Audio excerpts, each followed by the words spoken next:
Folks, we are live. There we go. Welcome to a special Talking Crit Live. We will explain to you why it's a special Talking Crit Live in a moment. But with me, as we always have for Talking Crit, is my now this week is twice a week gaming work spouse, Bad Mike Tenkar. I only did this because I think in my contract I get overtime for this, right? If I remember correctly. Actually, Mike, OT? you get double time and a half of the $0 that you earn. Wow. Okay, I knew there was a reason I was going to do this tonight. Yeah, no, you get a full double time and a half of zero. So no, this Eric was going to. So you're just gonna? Were you gonna go? You go it alone? I mean, what were you gonna do tonight? You were just gonna. Hang. Actually, what I actually thought I was going to do is I would record an episode and then play with the live premiere feature where you premiere an episode like it's live, but it isn't live. But then you comment live with the commenters in your comment box. But this is a lot better option than what I was planning. You were gonna fake it. That's awesome. Fake it, dude. Fake it till you make it, right? Now, just for truth in advertising, there are a lot of factors as to why this is happening as it is. Here's the first part. I stupidly figured, I had Glenn last week, so I have Joe this week. Joe is every second and fourth Friday. He actually scheduled it. He has a life. This is not a second or fourth Friday. This is the first Friday of the month of August. So there went that. Okay. And then Glenn's moving this weekend, and I was like, oh, fuck. So, but now Mike, in his infinite wisdom, before I fucked all this shit up, did say, hey, if Glenn isn't available, I am very happy to step up. And I was like, That is true. But it's not a problem because it's Joe. And then I realized, it ain't Joe, it's Glenn, and Glenn is moving. And Glenn would have tried to have found a way to participate tonight. God bless him. But like I told him, he's got too much shit on his plate tonight. He doesn't need to do that. I would, yes, I actually did this week. Hey, if because we knew that Glenn was going to move, I said, Glenn can't make it for the show at some point. I'll step in because let's face it, I'm in my 50s. I'm married. There ain't nothing going on Friday night around the Battle Lotto household. Nothing, and except for movie watching. And we watched Hitman's Bodyguard last night, which it was okay. It wasn't quite as funny as I was hoping it would be, but it was okay. My wife did not enjoy it. Who started Hitman's Bodyguard? It was Ryan Reynolds and Samuel L. Jackson. The word, the MF word was basically used like 500 times, enough to where they actually make a pretty funny joke about it halfway through, where Ryan Reynolds says that the Samuel L. Jackson character is ruined motherfucker for him forever. That was actually funny. Ryan Reynolds actually was doing a short for that one. All right. Yeah. So anyway, so tonight we had nothing on the plate. We watched our movie. We were going to be, I don't know what we're going to do. Maybe we start watching WandaVision, something. We were going to do something. So this worked out okay because, like I said, when you're in your 50s and you're married, Friday nights just aren't what they used to be. Not by any means. So, all right. So here, I'll do my truth in advertising. So my day today consisted of going out to my sister's house in East Meadows, Long Island, to feed cats and bring in the mail. All right, not a problem. And then we came back. It's like, hey, let's go out to the pub for lunch. This was at 2:00. And before I know it, it's like, oh, geez, it's like 5:30. We don't normally stay this long. We should get ready to go. And Rick's like, oh, but we're having a great time. I'm like, yeah, but, it's like getting close to dinner time. I got to go home. I got to make dinner. I'm trying to be realistic. And then 6:00 comes along, and Rachel's like, why don't we just have dinner here? First off, I married the perfect woman. You did. But secondly, it's just like, oh, my God, I just spent 6 hours in my local pub for 2 meals and 2 different bartenders. So that's probably a dangerous day. And I'm drinking iced lemonade iced tea. Oh, okay, so you're detoxing. I'm trying to. I am As very usual, much trying. Oh, sponsored by you. Bullet. We're getting towards the bottom of the barrel here, kids. So I'll be working a new bottle probably pretty soon. But Mike needs a new bottle of booze. Please help anybody. I love the You- days when I used to do when I had a promo shot of me as Satan, and there's a Maker's Mark bottle next to me, and for some reason, people for years would come to the con and they'd hand me a free bottle of Maker's Mark. I'm like, that worked out pretty good. I needed to have got a more expensive bottle next to me, and that way maybe people would start handling me like Johnny Walker Blue or something. But no. It's because Maker's Mark is the devil's brew. You all know that. You know, it's been said for a long time, folks. Well, we had a so at the con we had people donate booze because North Texas we're just that kind of con. We had a whiskey tasting, but we actually also afterwards I found a box with a ton of booze in it. I'm like asking Gary, what is this? He said, "Oh, people just come and give us bottles of booze. This was in the box." I'm like, "Okay, well that's mine." Doug can't drink it. Doug's recovering right now. He can't drink any booze. So I don't want to leave it there and make him feel bad because he might see it and think I can't see that. I can't drink that, and I would feel bad for him. He would feel terrible. And this is really going to work out a lot better if I just drink the whole thing over the period of a couple months. And so Mike, what you're saying is that when I sponsor the room for the Taverners as the booze room, it is quite likely that there might be donations of booze for the booze room.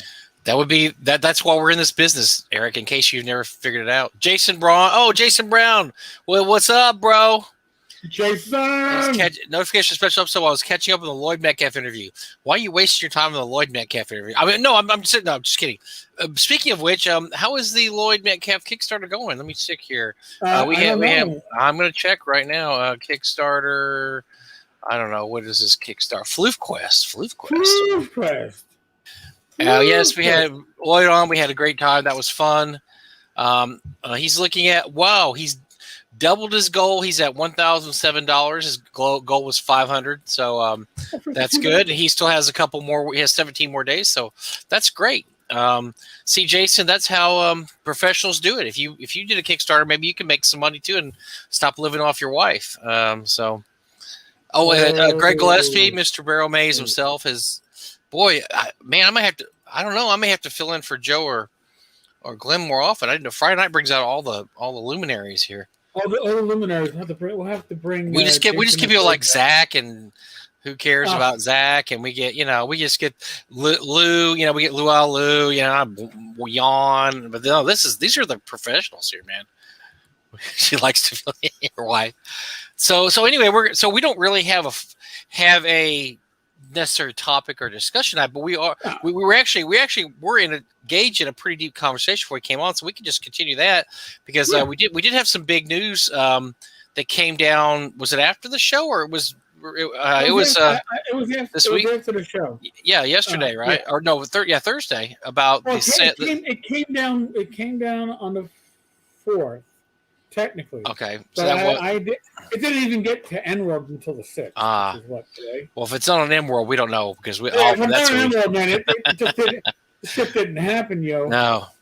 So yes, we have a very interesting news story about the sale of Flying Buffalo, which is I noticed you there. It's basically the longest continually publishing game publisher in the business, which I thought about it and it made sense. I started thinking, I was like, that really is. And so, why don't you tell us a little bit about this, Eric? Because you have read up on this a little more. And plus, you're a huge TNT fan. I'm not as much. I was a D&D guy, not a TNT guy, so I didn't really know much about it. But TNT, when I first encountered TNT back in 1983, 1984 in high school. I thought it was shit. Not the shit. I thought it was shit. As in, what fucking game is this that you want me to play? Well, what the fuck is these ads and DC? I'm like, you're out of your fucking mind. Why would I want to play this obvious ripoff of D&D? And then I re-encountered it probably about when I started blogging, about 11 or 12 years ago. And I was like, holy shit. There's a lot more going to this game than I saw when I first saw it back in my teenage years. And you collect D&D. I looked at D&D and said, "There's no fucking way I collect D&D because Sure, makes sense. my wallet is limited." You can collect Tunnels and Trolls. It can get expensive. There are stuff depending on which print. If you go for some of those earlier printings, the TNT rules or the adventures, they do get expensive. And I actually, some of the prizes in my collection I bought from none other than Ken St. Andre when he was running some auctions many years ago. And I got his second edition of Tunnels and Trolls, his play copy. I think there's only like 50 or 60 copies of the first edition that were ever made. So second edition is kind of like the first edition. And but that being said, of all people, fucking Bill fucking Meinhardt has Ken's first edition play copy because Bill Meinhardt has everything. Well, but, you should have known he was gonna spank you on that one. Yeah. Yeah. No, don't try to spank Bill Meinhardt or anything because he will get you. But in any case, Tunnels and Trolls became a game that I turned into. Hey, I think I can collect this and have a finite collection, unlike Dungeons and Dragons TSR products, which is like, again, nigh infinite if you really try to be a true collector. So also, for those that don't realize, Flying Buffalo also published Nuclear Assault, Nuclear Escalation. So that wonderful card game from the 60s where you could destroy the world and everybody died. They actually had a Kickstarter for a new version not that long ago, which I think came out before Rick passed away. I'm not positive. I'm not quite sure either. They also did a Ace of Aces, and they did a Kickstarter for that several years back. That was fraught with lots of problems. It finally came out, but it left a lot of bad taste and a lot of mouths. But so they actually had Ace of Aces too. They did the city books. What are those city books? The city books. The city books they're pretty well regarded. Those are kind of generic RPG. They're very well done. Yeah.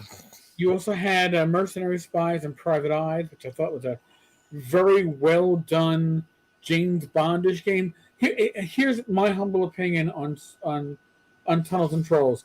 It works very well as a solo system, and it works very well for a one-on-one or a small group, like two or three players and a GM. It works exceedingly well. In my opinion, it breaks down with large groups. But Mercenary Spies and Private Eyes, if you're doing a James Bond thing, James Bond stuff was always done in a small scale anyway when it came to the number of main characters, right? So usually James and one other. So Mercenary Spies and Private Eyes was a very good interpretation of the Tunnels and Trolls rules. Monsters. If you like playing Monsters, another great one. Grimtooth Traps, which are the traps that you would never fucking use because your players will look at you and go, "Are you fucking insane?" But they made kind of an industry out of those. They had so many of them, and they were very popular. And they're awesome. Don't get me wrong, I love reading them. Mm-hmm. But their back stock or their library, they do have some interesting titles. And you were telling me something about the company that bought them out here. This is something they do a lot of, or they own a lot of different properties. Webb Sphere is the I don't know what you want to say, the holding company or the purchaser of Flying Buffalo Incorporated. Now, I look at this and I go, who the is Webb Sphere, right? I don't mix. However, if you read as to the other companies that they own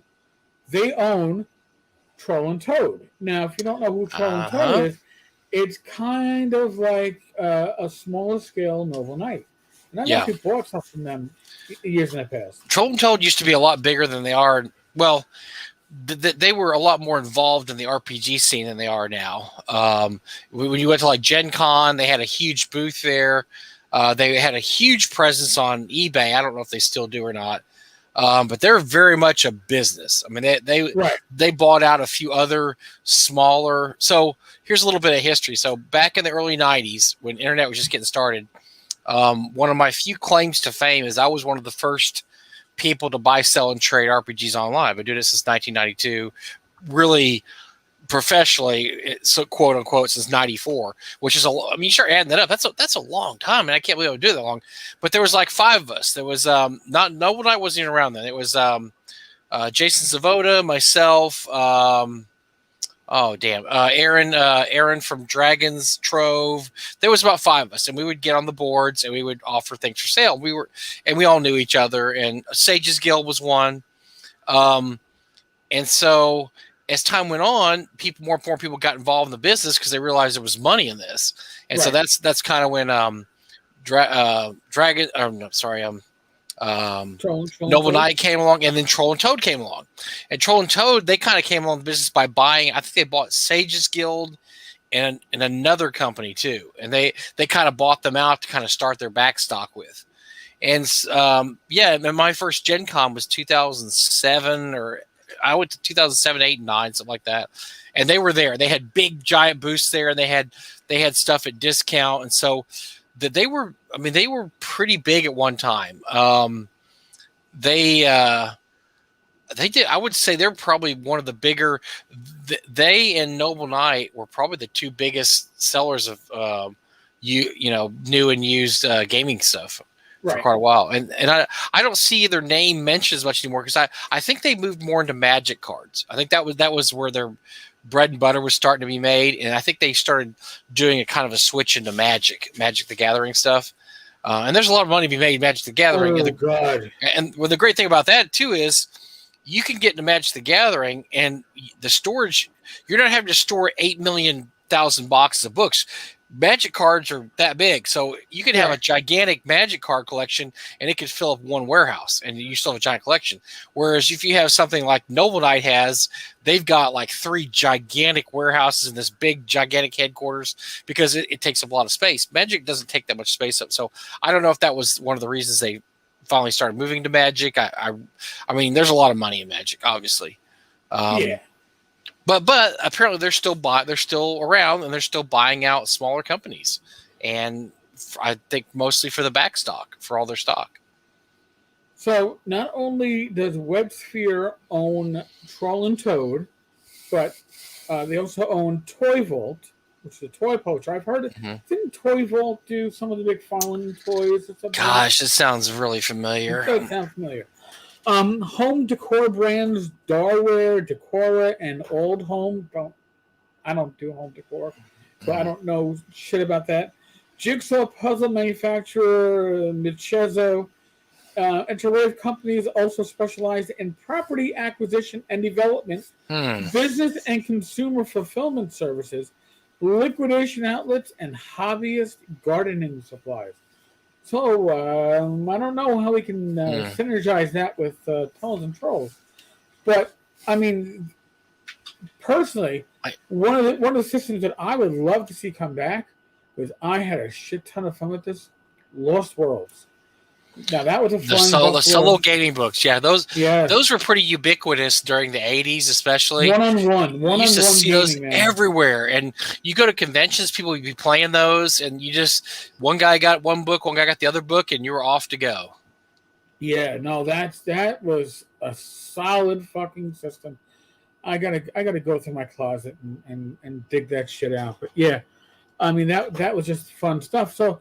I mean, they picked up a lot of IP with this small purchase, and we don't know how much they paid, but I, as a gamer, I expect to see, with their background, I expect to see Tunnels and Trolls start hitting retail environments that you might not normally see it. They apparently have the reach. Now, we talked about something before the show came on about how one of the issues with Tunnels and Trolls was that they didn't have necessarily great marketing. They were kind of always that company that if you went to a game store, there may be a tiny little corner that there may be a couple of Tunnels and Trolls items there, but they really never pushed their game very hard. I don't remember seeing it being played at conventions.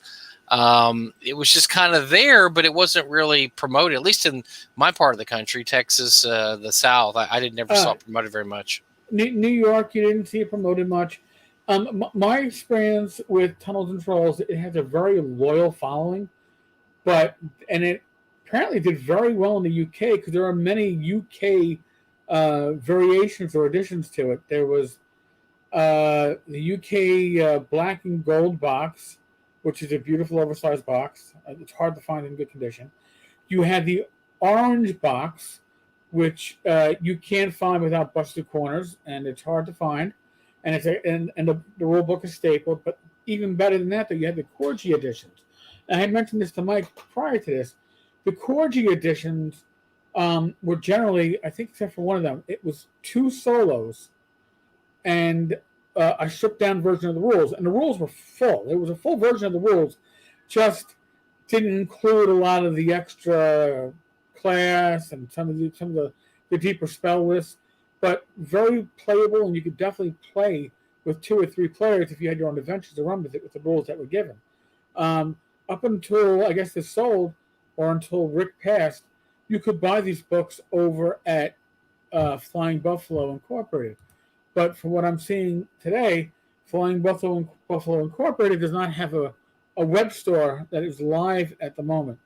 And I don't know if this was before the sale or after the sale. I don't know. There is definitely physical stock. I'm sure it still exists.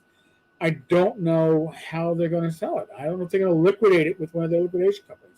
Who knows?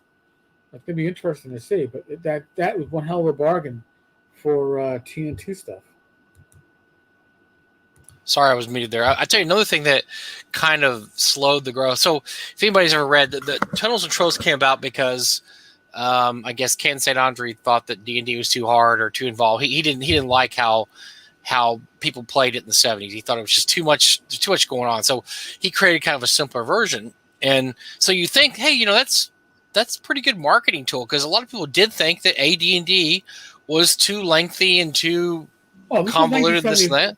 This was 1975. So this was the OD&D box set. When you didn't know, when even Tim Kask and Gary Gygax didn't know the rules, because Tim Kask got hired because he kept asking Gary questions about what does this mean?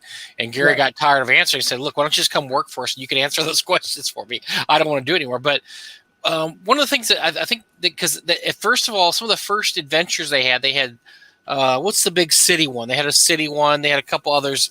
But for the 90% of their output was solo adventures. And the problem with solo adventures is that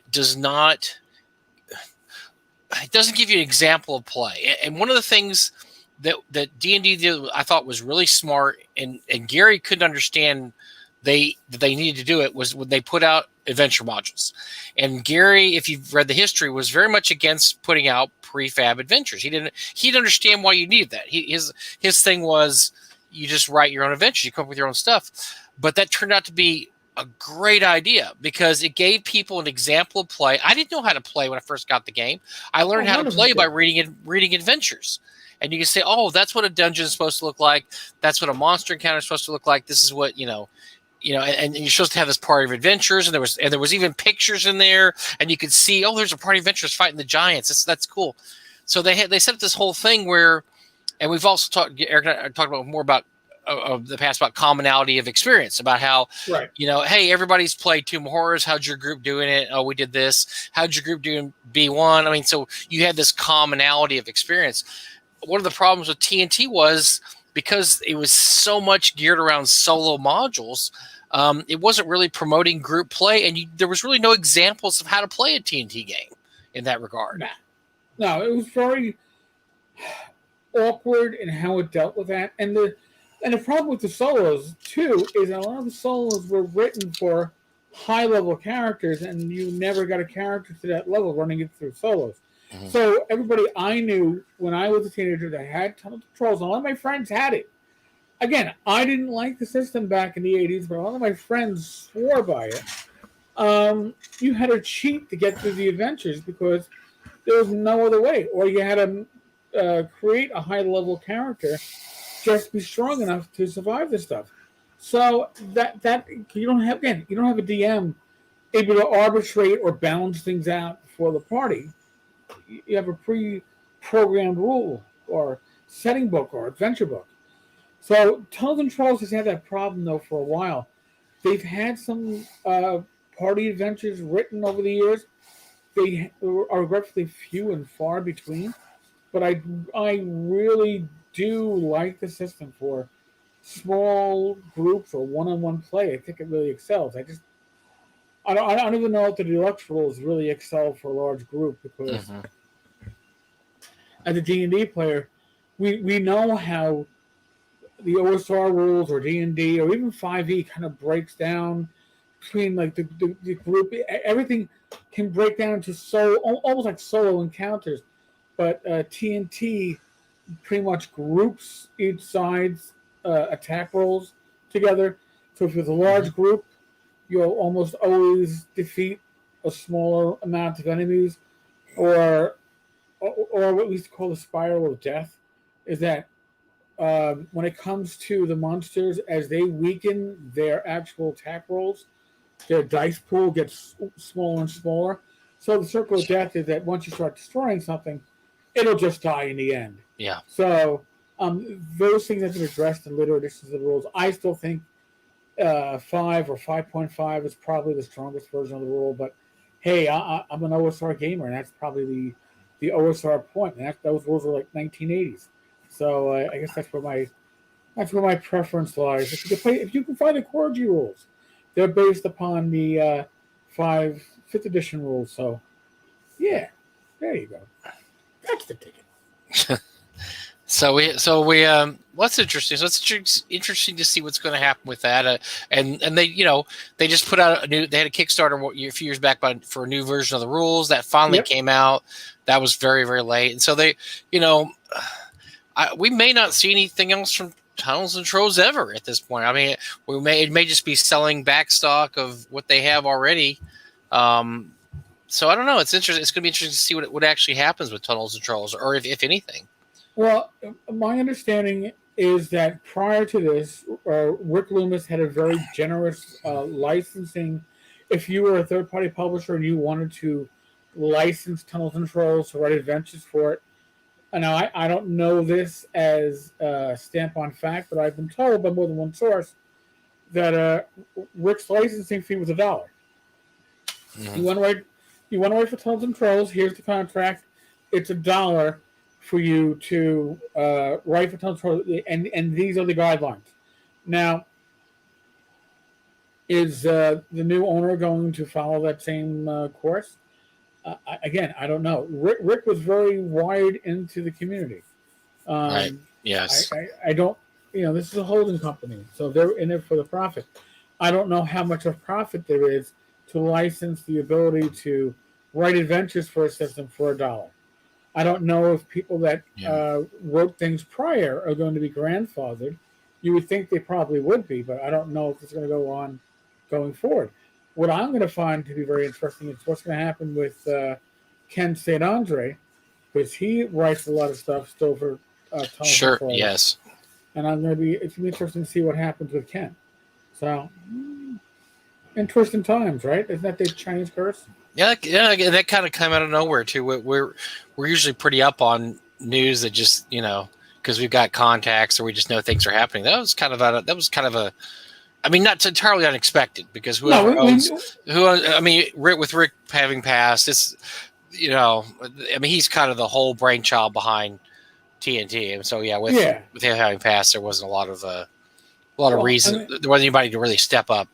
Right, Steve Crompton was running the company with Rick's passing, I guess, for the estate of Loomis, but and Steve had posted, and I think he even contacted me and said, it's being sold, but he couldn't give any details. This was back in early June, and until the press release came out, it was nobody knew what was going on. And again, I never heard of Webb Sphere. I didn't know that Troll and Toad was bought out by them. I didn't know that they owned Toyville. again, a toy vault that back when I collected comics back in the day, I remember you read the Diamond catalog, and Toy Vault was one of the suppliers of the officially licensed figurines and stuff, right, for a lot of independent publishers. So this is going to be interesting to see. Maybe we're going to get Tunnels and Trolls minis, or there's a lot of marketing that one can do. Tunnels and Trolls has, especially amongst old school gamers, it has a mind space in people's head. So just see if they can market to that. It's going to be interesting. Probably not the biggest fan base anymore, because they're one of those cases of basically what would happen if I'm trying to think of an example. If D&D had only had else. I mean, because that's kind of how they are. They kind of got stuck in this one area, and that's just the way they've always been, and they haven't really expanded beyond that. That's kind of how. I mean, D&D was very. They were very lucky to get some really great marketing, and they had some. I mean, the biggest, as Gary said, the biggest thing that ever happened was for Egbert to get lost in the tunnels underneath the steam tunnels.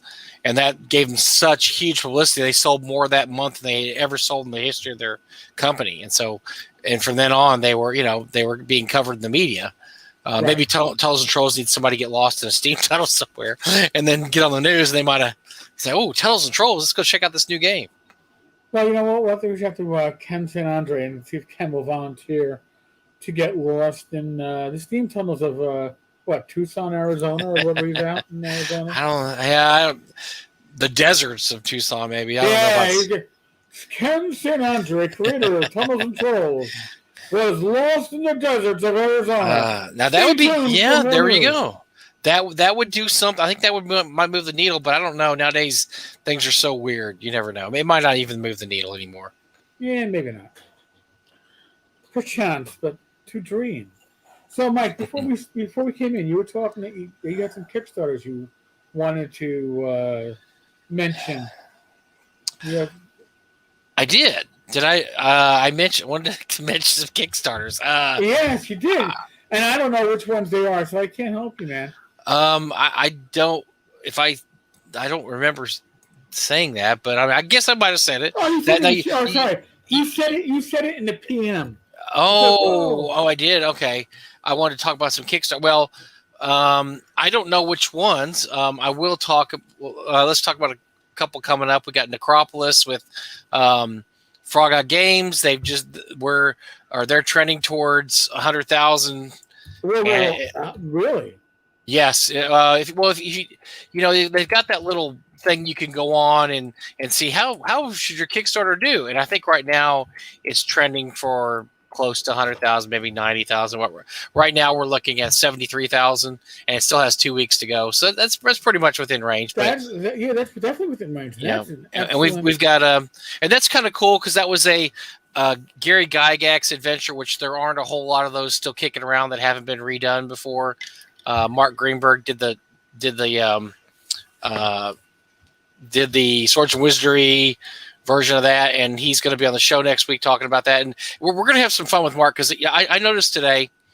I think Mark has done literally. I'm not kidding. I think he's done 15 shows in the past 2 weeks, and I watched a few of them just to see what they were talking about. It's the same old stuff every time, and so I think we're going to have Mark on the show this week. I think we're not going to play good. We're gonna play dirty with him. We're just gonna talk about all kinds of crap because he's probably so tired of answering the same 5 to 7 questions over and over again. I mean, we'll ask him a couple questions about Necropolis, but I think we're gonna go off. And Mark's a really interesting dude. Mark owns a table from Star Trek. He owns a Klingon table from Star Trek. We could ask him how he got that. He got that in some kind of auction one time. He's an interesting dude, so we got to ask him some questions.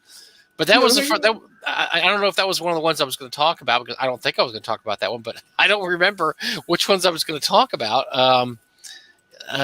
Is there some scandal that I'm not aware of that I was aware of 2 hours ago that I forgot about already? we already talked about the Cthulhu Wars scandal. We talked about that a little bit this week about how that is looking dire in terms of very pyramid schemey.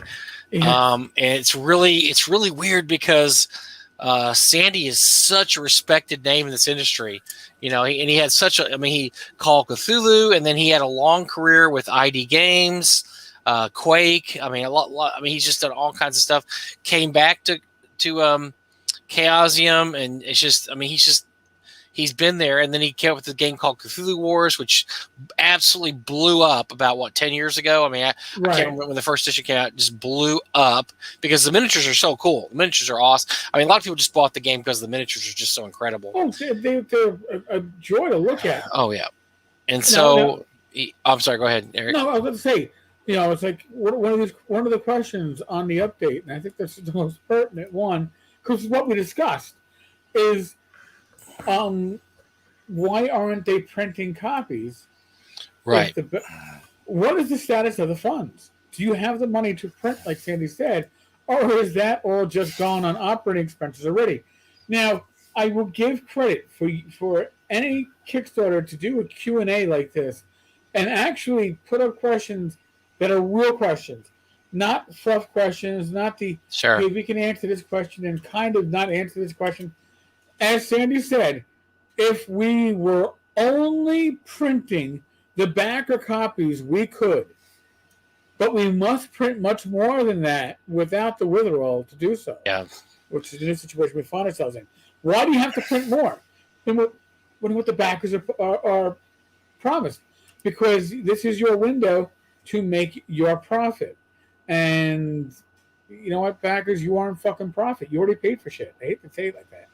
But it's really interesting because without probably meaning to do this, Sandy's opened a kind of an ugly picture into the world of Kickstarters, and nothing he said wasn't true.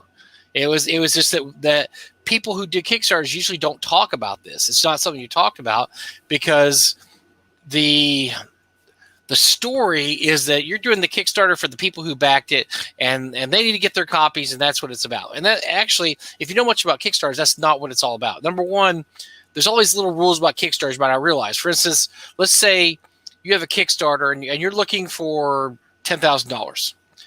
You would rather your Kickstarter flop than make $10,500. Right. You would rather it absolutely just flop because $10,500 is not, you're going to lose money. You're going to lose a lot of money. You want either to fund big or absolutely crash. That's what you want. Two things you want with Kickstarter. Either get like 3, 5, 4, 5, 600% of your goal, or just not even have it fun, because there's nothing worse than a barely funded Kickstarter. And so it's not just about getting the money you need to publish the game. You have to get more money than that because there's a lot of, well, first of all, Kickstarter takes 10% off the top right there. So if you figured out it's going to take you $5,000 to make your game, you sure better ask for a lot more than that in your minimum amount of money. You better ask for twice that, because right off the top they're going to take 10%. But as Sandy is pointing out, you're really making your money off sales after the Kickstarter. Kickstarter is just a funding platform. You're funding it to get it published, but after that, if you want to make money, you're going to have to sell a lot of copies to people who didn't fund your Kickstarter. Yeah. And so he, whether he meant to or not, he kind of drew the curtain aside on something that we don't think about very much, and that's it goes beyond the Kickstarter. Kickstarters really go beyond the Kickstarter.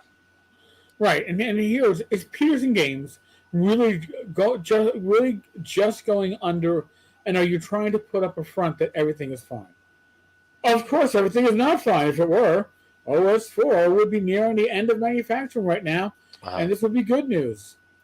But this is a challenging situation. There are good things like the increase in demand for our flagship game, and some not so good things like further delays on fulfilling the project. Yeah. Characterizing Sandy's update or my comments as that we were trying to pretend there's no difficulties may be a very skewed reading of what we're writing. I'm reading this update, and I didn't read Sandy's prior update, but I'm reading this current update, or the most current update, and it doesn't paint a very pleasant picture.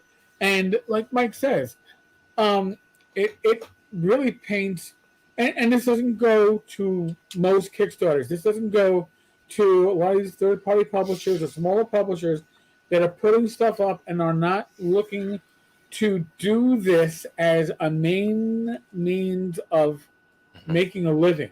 Sandy Peterson Games, this is big business.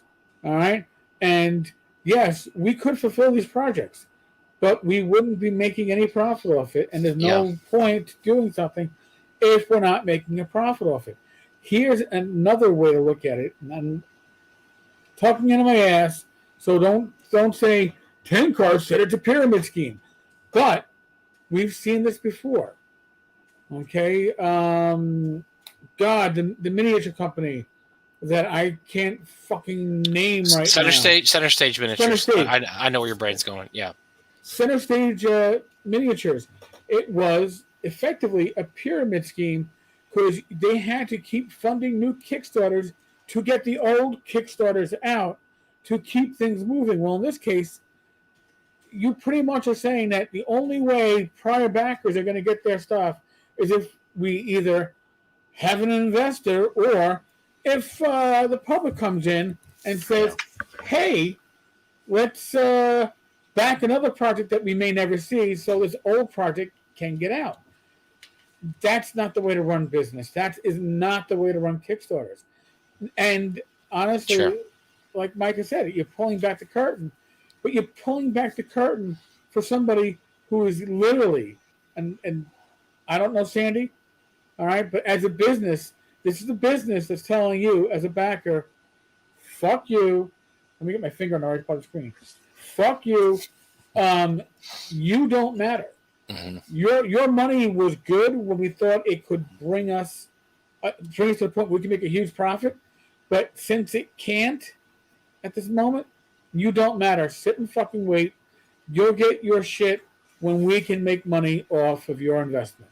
And that's slimy. That's sleazy. It's I don't know how much of this is just so I've met Sandy several times. For those who don't know, he lives in Texas, which is weird.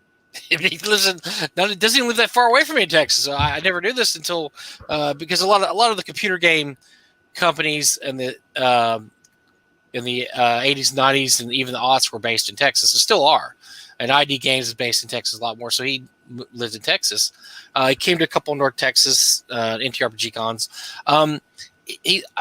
He's a nice guy, but I'll tell you, he's not a super friendly guy. He just isn't. And that's nothing against him. He is a nice guy. He's just not a personable. Who would I? Yeah, I'm trying to think who I would contrast him with. It's a special guest. That's just, think of a special guest that's just like, man, this guy's great. And he wants to, playing games and he wants to hang out. And he's just.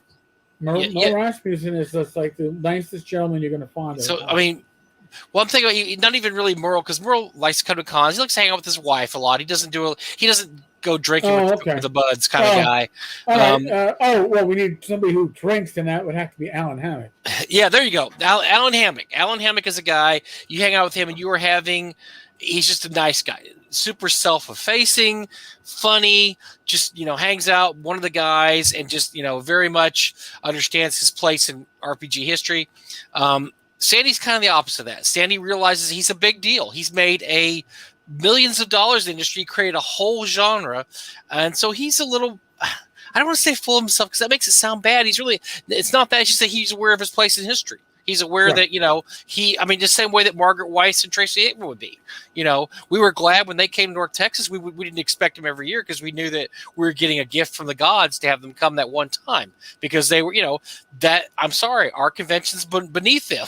They go to big giant conventions, and they get paid fees and to appear at conventions. They go overseas. Sandy's the same way. Sandy is huge in Europe. He is like guest of honor at something like Spiel, which has, forget Gen Con. Spiel has like 100,000 people attend, not just, 50 or 60. So he's quite aware of his place history. He's a So he's not necessarily the most personable guy. Just put it that way. But a nice guy. When I talked to him, he's a super nice guy. Would sign everything that you wanted him to sign. Was interested in, he at the time he was play testing Cthulhu Wars. Everybody loved it. Thought it was great. But I wouldn't consider him the kind of guy you'd sit down and have a beer with and party with, hang out with. Maybe I'm wrong. If you know Sandy personally, maybe I'm wrong. So this doesn't surprise me. This reply, because it's kind of corporate, and I think it's very corporate. It's very corporate, and I think that's what Sandy and Peterson Games is right now. They're just a very corporate entity. They're not necessarily, hey, we love the fans so much, we're going to do whatever it takes to make you guys happy. That's not what their shtick is anymore. No, to make everybody happy. Well, and as Matt points out, that's the exact opposite of what Troller Games did for the Ernie project. And there you go. Yeah. True. Mm-hmm.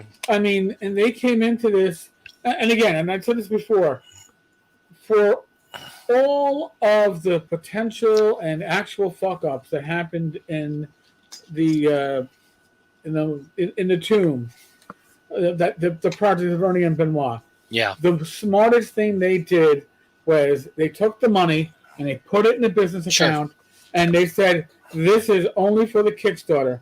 We're not going to spend this on hookers and blow. We're not going to spend this on medical expenses. And Ernie could have. Yeah. He had medical expenses. All right. But it didn't happen, right? It was there. So when they needed the White Knight, the Savior, to come in, the White Knight could say, in the case of Troller Games, all right, it's going to cost us man hours, but it's not going to cost us dollars out of our pocket because the money is there. We don't have to put up funds. In this case, we have somebody who took the money from backers, and it was the point of Sandy's update just to get pity from us after your many delays. Well, we were never trying to evoke pity from everyone, just some people. Sandy's was rather matter of fact. Interpreting tone in online communication is often difficult. Sandy's update states the bad news and then enters an affirmative, you will get your gains, without asking for a single thing from backers. Well, obviously, didn't ask their permission that, hey, you don't mind if we wait weeks, months, years to get your shit to you because we have to wait to a point where we can make a profit off it. Mm-hmm. I don't know. I want to say, Jason brought up something too. He's under fire on Twitter for some turfy comments. I'm going to say something, and boy, this probably, I don't want to get too controversial or political on the show, but honestly, Sandy's comments were pretty tame compared to, let's say, TSR or Uncle Ernie's comments, which were out of line, frankly. Sandy's under fire because he said that men and women are built differently, which if you look at polls, at least 50% of the United States population believes that. He didn't say anything like they're not human beings. Right. I mean, I can't remember what Ernie said, but it was very, it was good. And then TSR said something that but we don't know who in TSR said it. Sandy's stuff was more along lines of scientifically this, and he did not. I saw the comment. It was not horrible. I think somebody in the media called him a monster. I'm like, okay, that's not our definition of monster has gone way, way low. If we're calling Sandy Peterson a monster for saying what probably half the population believes right now, that men and women are built differently. It's just not it's not that horrible. So I know he did get in trouble for that stuff, and he said a couple of kind of odd stuff. But here's the deal about Sandy. Sandy's a very intelligent person, an extremely intelligent person. He's actually a scholar. He's for those who don't know, he's a Mormon or Jesus Christ of Latter-day Saints, but he's done a lot of historical research into the religion. I mean, he's a scholar. He's a very intelligent guy. And so anything that he talks about, he talks to it. It's not an ignorant position. He's making a point from a position of, I'm actually really smart. But Jason, this comment stuck Jimmy the Greek, but that was a different time too. And honestly, I have run into a lot of people. I don't want to get to the thing. A lot of my friends are black people. I'm not going to say that, but a lot of POCs don't think Jimmy the Greek got a bad deal on that one because they're like, yeah, that's what he said might have been true. So I'm just saying is that I don't think anything he said was just so over the top. We've got to just use that to condemn him. Yeah, I mean, it's you take that as part of the whole package. Like, okay, well, maybe he doesn't understand things the right way, but it wasn't said in a really mean, derogatory way, the way Ernie inadvertently did, or the way Lanasa, or not Lanasa, or whoever handled, whoever handled PR. Right. But here's my opinion on it. All right. And I'm not going to give an opinion directly on what he said, because that's his personal opinion. However, when you are in a position as a publisher representing a company, this is how you make your fucking living. You're not just some fucking jackass eking out a couple $100 out of your self-publishing. This is how you pay for room, board, your car, your insurance, your health care. If you have a wife and kids, they're expensive. This is how you spend it. Guess what? You probably shouldn't have a personal opinion on pretty much anything. What do we always say? We always say that if you are going to get on Twitter, which we advise you never to do, you need to have a personal account and you need to have a business account. Your personal account, if you want to get political or throw things out, like Sandy said, that's one thing. Your business account, if you were relating on Twitter or a social media platform as a businessman or representative of your company, you can't say stuff like Sandy said, even if it's innocuous. You cannot say that stuff. You have to realize that no matter what you say, you're going to piss off half your audience. Can you afford to lose half your sales? Because that's what it boils down to in a lot of these cases. Obviously, he can't, because he can't even fucking fill his Kickstarters. But here, I'm going to go a step further, Mike. You're saying you should have separate accounts.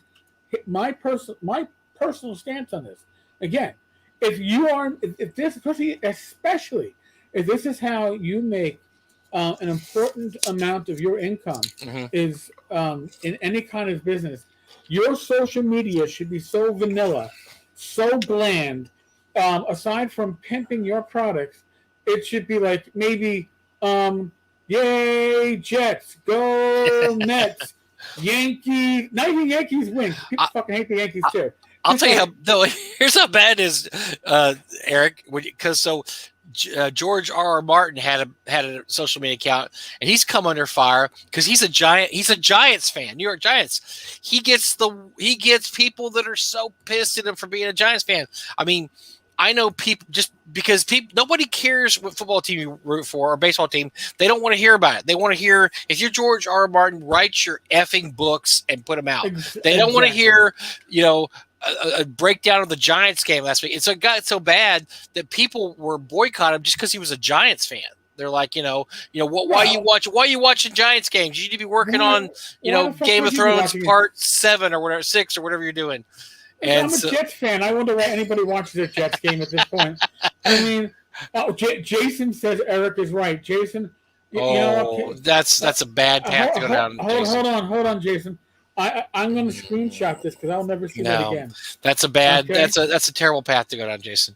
But so you don't need, unless this is part of your persona. Like if you're Taylor Swift, sure, your personal identity and your professional identity are one and the same. If you're that famous, or a Kardashian, whatever you say is everything. But if you're running a game company, Joe Blow Games, you don't need to go on Joe Blow Games and say, just even something innocuous like, everybody likes baseball as a moron because baseball is a moronic, stupid sport. So if you like baseball, you're an asshole. You will lose sales. People will say, no, baseball is my favorite sport. I didn't know this about you. F you. I'm not going to buy your stuff.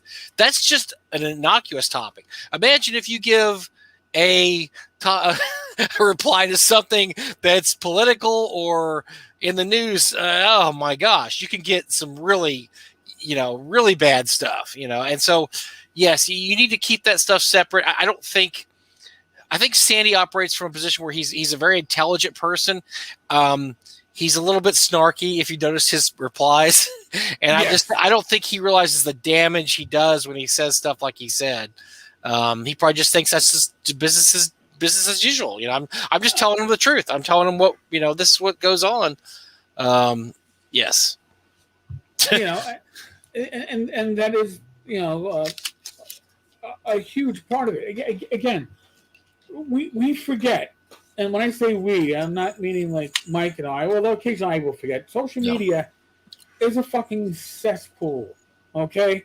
Honest to God, it doesn't have to be. It doesn't have to be that way. But, for the vast majority of people, it's a place where you'll see cat pictures and selfies, and you talk to your family. But some people make not even a living out of this, but they just have their way of spending their time is, how can I fuck with people on social media because it entertains me or it makes me feel important, and I'm going to pick this apart and pick that apart. And if you're somebody who has any kind of importance, you are a target for people like that. So Sandy Peterson, people are going to be sitting on top of him and going, "Oh my God, look what he wrote about cats." Yeah. We're going to get the cat people upset about it. Oh, look what he wrote about dogs. Now let me get the dog. Now you get the average jackass writing about. Nobody cares. All right. The more reach you have, the more of a target you're going to be. I will tell you a personal story that I will not name people, but I know of who during a discussion of cats once mentioned they had their cat declawed. And if you're aware of cat declawings, there are people that... Ooh, yeah. Now, actually, I have a declawed cat. We got her that way. When we found her, she was declawed, which I was glad because she didn't scratch the furniture up. I was kind of glad she was already declawed, but a lot of vets will not even do that operation anymore. They will not even touch it because it's considered mutilation. This person said, "Oh, I got my cat declawed because I wanted to scratch the furniture." And you would have thought they said, Hitler wasn't that bad a guy, and I wish he was still around. That's how bad it got on that thread. That they had to clock out of that thread because it got almost to the point of death threats because this guy had mentioned that guy or girl mentioned that they had declawed their cat. So yeah, even the most innocuous subjects, you think, "Oh, I'm going to be okay on this." You can touch the wrong zeitgeist, and people are off and running, and you've hurt your brand. After that, I guarantee this person probably lost some cat fan people because how dare you mutilate your cats, by declawing them. So, definitely. Jason, once you reach celebrity status, the public owns you. Cost of doing business. But you'll never know that, Jason, because you're never going to reach celebrity status. Oh my God, dude, that's can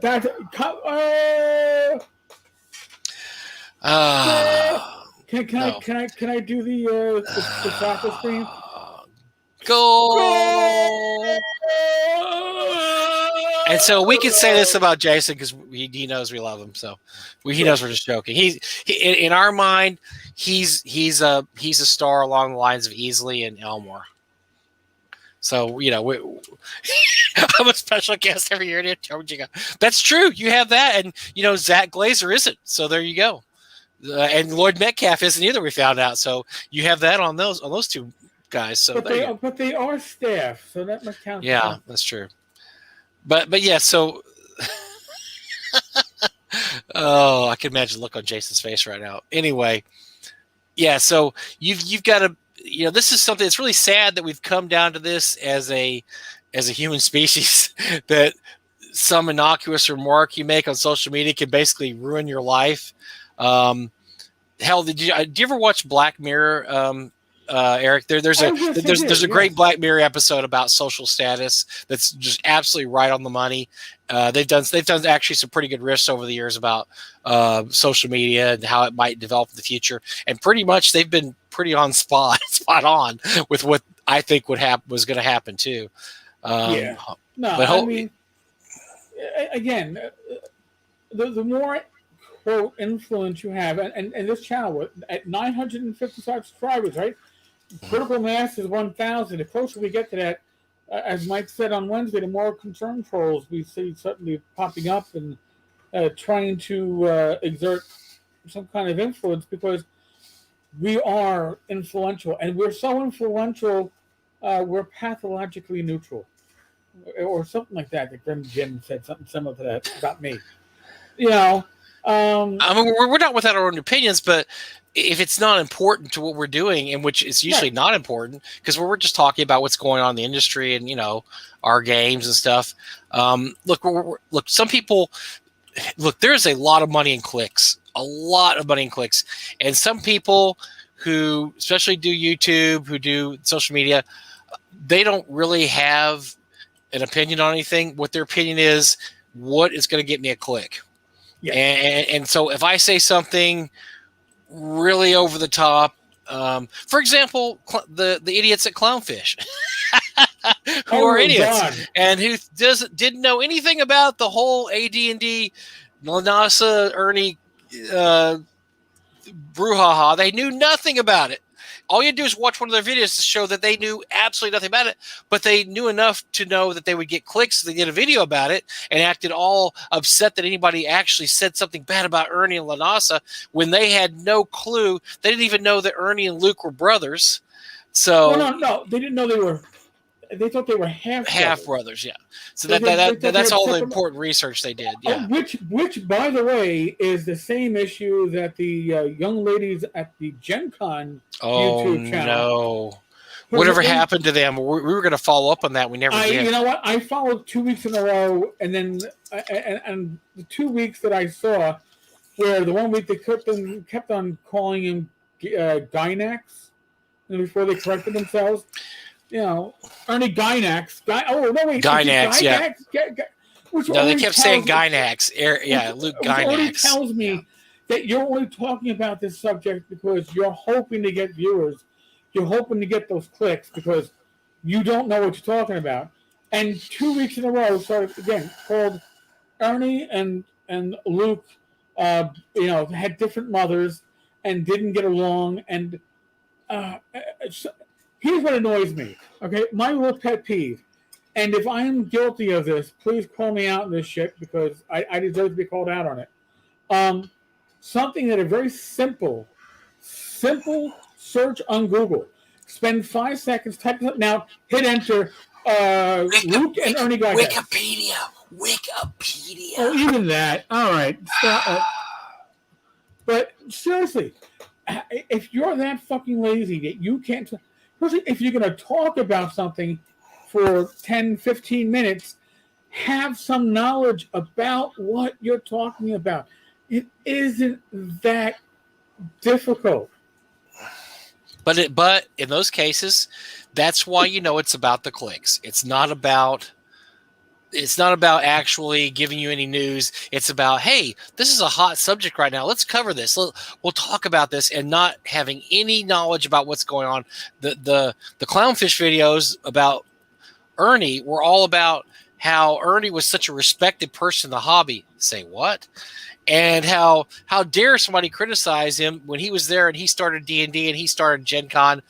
They didn't cover the fact, that this guy has nothing to do with that, and it was anyway. It was bad faith videos. That's how you could tell some of these people are bad. They don't really know what they're talking about. But it's all about clicks, and so that's the whole thing. Is they're not serious. They're just trying to create outrage because outrage sells, and it's on both sides. There's outrage on the right, outrage on the left. They both know what buttons to push to get people to click, and they both push those buttons regularly.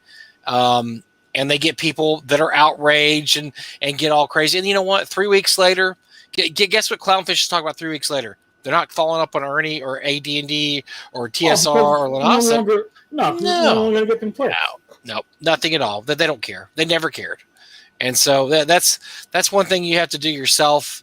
I would like people to not buy into the hype as much. And, and then when, for instance, Sandy saying the stuff he did on Twitter. It was brain dead and kind of tone deaf, but was it worth the backlash it got? No, because it was just a slow news day, and two months from now nobody's going to remember anybody said that. It's just going to somebody else will say something worse. Somebody's going to say something worse. No, but the reason why people are going to remember it is because Sandy can't afford to have that publicity. When let's read this last part here. What about the other projects we've backed? Should we be concerned about the same issue happening there? We currently have 7 unfulfilled Kickstarter projects. Wow. And that's counting 2 of them Damien Sultan and Cataclysm as the same project. Oh dear. So really, the number That's not good. 8. I don't fucking 8 fingers, no thumbs, right? 8 unfulfilled Kickstarters. Think about that shit. And now you're dumb enough to go on fucking social media and all their inadvertently. But by the way, all their projects are very. The reason they're unfulfilled is because they're all very dependent on miniatures, on these plastic miniatures, and so. Once you went that deep into the well, where everything you do, I mean, they did something called Dinosaur 1944. There's probably some more too. I can't think off the top of my head, but they're all extremely miniature dependent. So guess what? If something happens to your supply chain having to do with miniatures, you're fucked on every one of your Kickstarters because they're all miniature dependent. Every one of them. Yep. I'm looking right now. Haster Rising, Glanth the New God. I'm looking at miniatures. These are every one of these is built around miniatures. And so, yes. And don't even... It's one thing when you want to sell STL files for miniatures and print them at home on your home 3D printer. But when you're actually producing miniatures, it's a dangerous fucking world. But when your games rely upon miniatures and you've got 8 unfulfilled Kickstarter projects, listen, I am the last person to say Kickstarter has to stomp these things out. But if somebody at Kickstarter read that, they should go, holy fuck, I guess we can't have Peterson Games creating any new Kickstarters until they start fulfilling shit. And guess what? If you did that, but here's why Kickstarter's not going to do that, Eric, and you know as well as I do why. Here we go. Planet Apocalypse, $491,000. Dinosaur 1944. I mean, every one of these. I mean, that's what Planet Apocalypse, $500,000. Dinosaur 1944, $187. I mean, you go down the line. All these are 6-figure Kickstarters. They are not going to kill the goose that lays the golden egg because you know what? Their whole terms of service are built around. They don't care if you fulfill it or not. They don't. They really don't. They make their 10% or 15%. Haster Rising, $87,000. I mean, they make their money no matter what.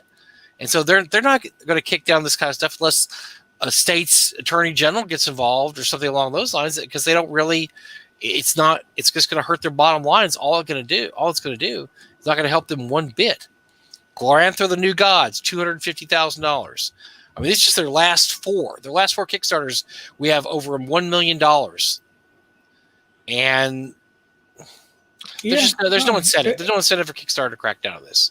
No, there really isn't. And that's the sad thing, because Kickstarter gets paid no matter what, right? Yeah. So, and Kickstarter's already said, we promise you nothing. Right. It has... And you acknowledge, now remember, you got to click that little checkbox when you're back in something on Kickstarter, that I acknowledge that this is not a pre-order. I acknowledge that I might get fucked. I acknowledge that I might get Jack and shit, and Jack has left town. Yeah. We acknowledge that, right? They tell you this.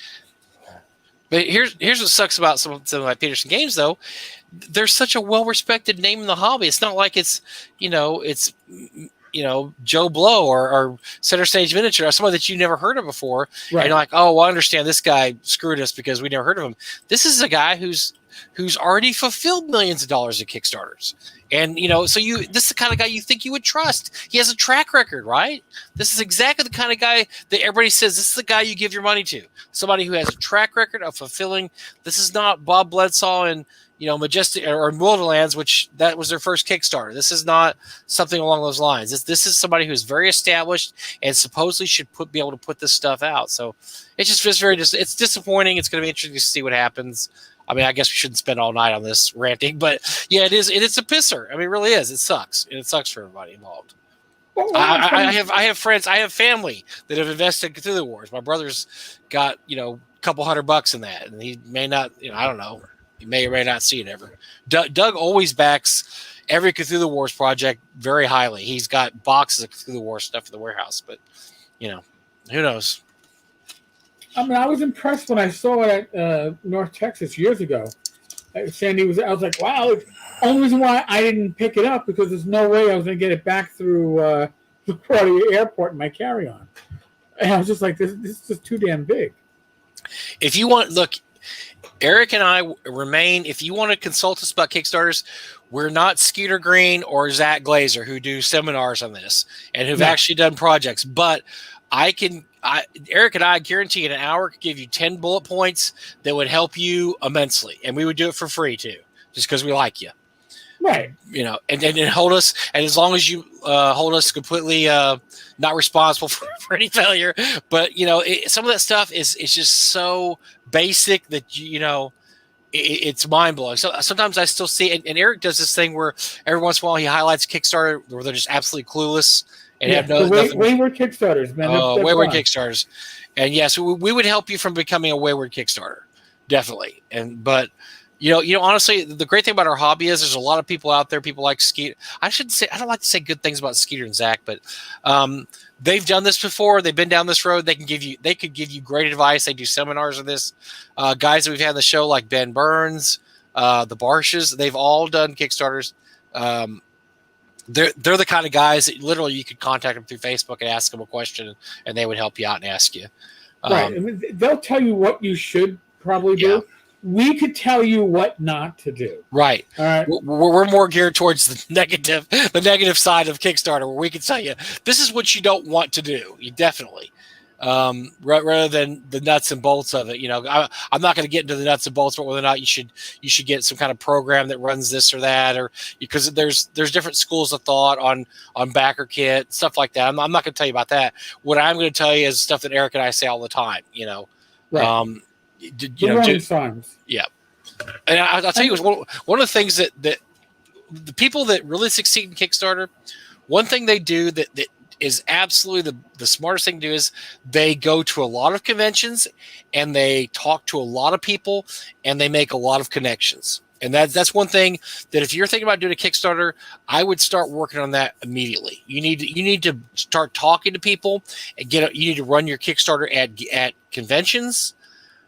Get people interested in it. Get a Facebook page about it, and you just run from there. You want people talking about your Kickstarter, but that positively, not like, oh, this is the guy that before it ever comes out. You want to do your stealth marketing, your viral marketing. Marketing doesn't have to cost you money. I'm going to tell you right now, people I've talked to that have done Kickstarters and spent money on Facebook have universally told me they have gotten more sales by coming on with Mike and I and doing a Talking Crit or having something at the tavern do a post on their stuff than they got through their Facebook ads. I'm not saying Facebook ads aren't going to work, but the people I've spoken to, they haven't gotten their money's worth. I would say that Kickstarter ads are pretty much useless. Eric won't go there, but I will. I've heard from too many people that you're really wasting your money. Kickstarter ads. They make it sound like that's something that's really going to help your Kickstarter. You will do, like Eric said, you will do so much better. I'll give you here's an example of somebody one of the hardest working men in gaming industry. Like I was just talking about earlier, Mark Greenberg, who translated Necropolis into Swords and Wizardry in 5e from whatever it was before. I mean, it started out as Dangerous Journeys, then it went into 3e or roll 20 or die 20, and now, I mean, so he had to do a lot of work. He has literally been on like 17 shows the past 2 weeks. I mean, and some of these shows I'd never heard of. They're so small they even have less subscribers than Eric and I. We're talking about people who have like, but he has done some hard work on this because he's getting the word out, and that's one of the reasons the Kickstarter has been so successful. Pex does great work with that too. Pex is the one that books Mark on all these shows. Pex is out there finding all these, different shows he can go on and talk about his Kickstarter. And I guarantee you, sometimes it may seem like you're just wasting your time. Oh, this guy only has 300 subscribers, 400 subscribers. Look, if every show you do, you can get 5 people do your Kickstarter, that's success. Because then if you do 10 shows, you've got 50 people, and depending on how big your Kickstarter is, that may be the difference between somebody, becoming a white knight and helping your Kickstarter out to somebody who's, I've never heard of that. I never heard that Kickstarter. Who are you? I remember one of the things that Zach did when he first started out and he was going to do Whisper and Venom. he went to conventions. He had like 1,000 Topus, the gnome miniatures made. He would go every convention he went to and he'd hand those out to everywhere. Hey, here's a gnome miniature, free. And like, what is this? And he'd have his card there. I'm going to do a Kickstarter in the fall. This is my Kickstarter. Well, just right there, he's created interest. He's giving you a free miniature. And so, maybe 10% of the people talk to him. That's what you need. You need that 10%. Because I guarantee you, and I know from Zach talk about this, he has some people that he met at conventions he talked to that backed Whisper and Venom at very high levels, at some of the highest levels, because he took the time to talk to them, and he took the time to get their attention by handing them free miniatures. Now, I remember now this is going back, because this is Whisper and Venom. It's got to be, 6-7 years ago, right? I mean, I think when he did that. Yeah, maybe longer than that, but yeah, it's been a while. Maybe it's been a decade. I'm not sure. No, I don't think it's been a decade, but I remember speaking to Zach. We had spoken online. I had covered it on the tavern. I was very impressed with it. And he told me that of all the referral sites, including Facebook, the tavern got him more people to his Kickstarter page than anywhere else. And again, that was free. And I'm more than happy to highlight Kickstarters. I'm more than happy to highlight projects. And not just the people that I'm friends with, but people in this community. If you got stuff going on, Mike and I are here to help. I've been accused of virtue signaling, but what Mike and I virtue signal is that we are part of this community. Okay, we're the least virtue signaling guys of all time. Yeah, I virtue signal that we like to keep our politics and other issues. But see, that's considered virtue signaling by a lot of people. The fact that we don't want to talk about politics, we're considered bad people when we don't want to alienate half our audience. What we had to say is more important than our personal politics. And it has to do with gaming. It doesn't have, and you don't need to know, and I will go to my grave believing this, you do not need to know the politics of somebody you sit down and game with. Unless they come to the table sporting swastikas and, and a Final Solution headband. Yes, okay, at that point, their politics have interfered with your gaming. But other than that, you don't really need to know who I voted for, what I had for lunch, or who I was sleeping with to play a game with me. You really don't. No, and let me put it to you another way. And Mike, just so you know, Mike, guess who watches almost every episode that comes out on this channel? My niece. I thought you said Dyson. No, I have no fucking clue. No, well, maybe he does. I don't know. He could. My 10-year-old niece watches them all. She went up to the Poconos yesterday before we came home. We overlapped a couple of hours. And she's like, Uncle, I saw you and Mike last night. Oh, my gosh. I went, you watched it? And she goes, yeah. I go, what do you think about What about the cuss words? Oops. Like, we didn't think our audience was 10 years old. Yeah. Darn it. So, Shannon, what do you think about the language? She goes, Uncle, I have a daddy. I'm like, okay, thank you. All right. Well, then. My daddy says those words all the time. I guess we're in the clear. But, if you asked my niece, Shannon, what's up with politics? She's like, what's politics? Well, we don't discuss it. I don't discuss it with my family, and we don't discuss it here. It makes no difference as to talking about gaming, the hobby, news and hobby. We're talking about Sandy Peterson because Sandy Peterson stepped on his junk because it was... Again, a self-inflicted wound. Yeah. And I will tell you the truth. Some of the most entertaining wounds are the self-inflicted ones. Right. Because you're just like, why would you do that? Like the stupid thing with, D&D Beyond. Self-inflicted wound. Well, we're going to do a contest, and, hey, I got a great idea. All of our prizes will be digital only, so it costs us nothing. And we get the rights to everything. So for nothing, we get everything. Yeah.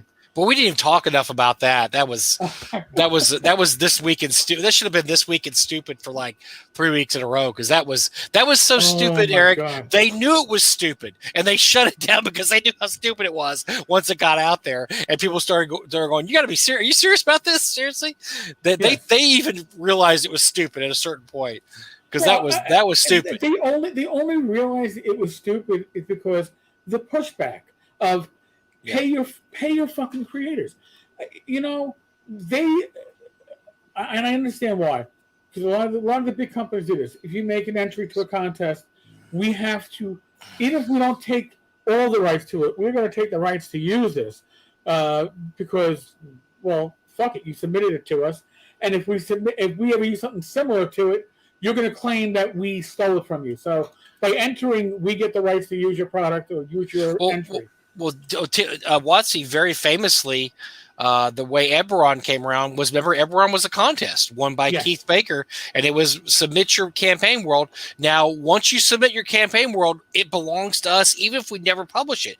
But they have to legally do that, because then if someday if your world contains intelligent scorpions who, you know, form a society that does magic by, you know, eating tin cans and spitting out poop, then if they don't buy your world, and later on 10 years later they have a campaign world where there's intelligent scorpions, you stole my idea, I'm suing you for X million dollars. So they had to do that. They had to do that, and that's how Eberron came around.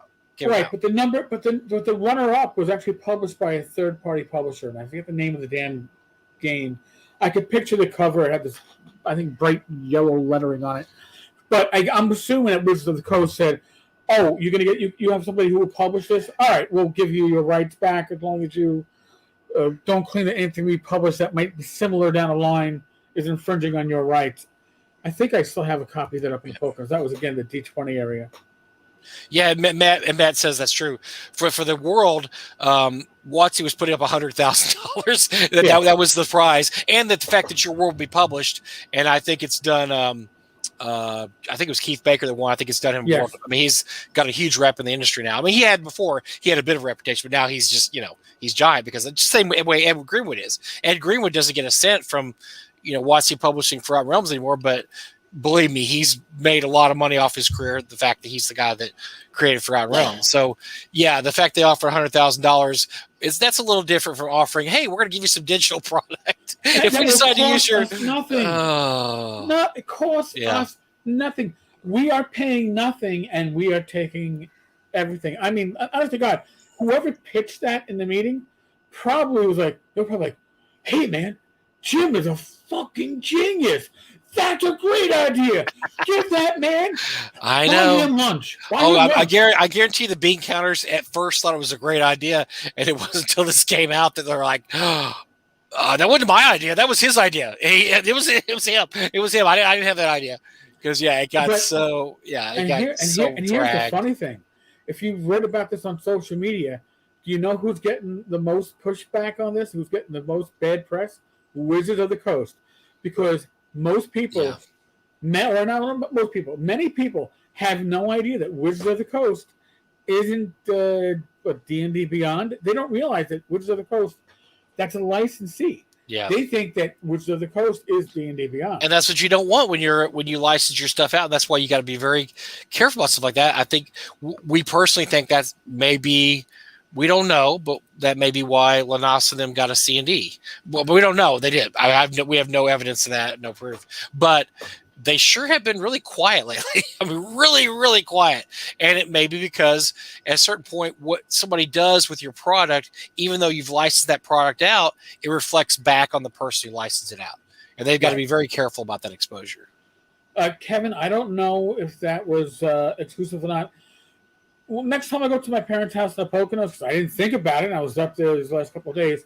I believe it's still on one of the bookshelves up there. It was, you know, I have gaming material in 2 states. Not much of it up there, but I know I don't have it here. And I can't remember what the name of it is for the life of me. Dawn something or other.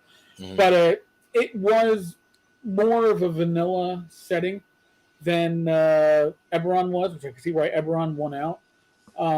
My favorite D20 settings, I'll be honest with you, were Midnight. Great setting. Great setting. I'm hearing it's coming back. I've been hearing that for years too. I hope they get that done, because that's a great setting. And Dragonstar, which I thought Dragonstar was a great way to do Spelljammer and similar stuff, and actually D&D in space, but support. more of a harder edge. Yeah. Oh God, yes. Yeah, much harder edge. So it's kind of cool. Yeah. But yeah, Midnight's a great. If you find Midnight, buy Midnight. Yes. Great setting. Looking back on it, I kick myself still because I sold most of my Midnight collection years ago. I still have the core rule book and some of the supplements, but yeah, it was that was truly inspired setting.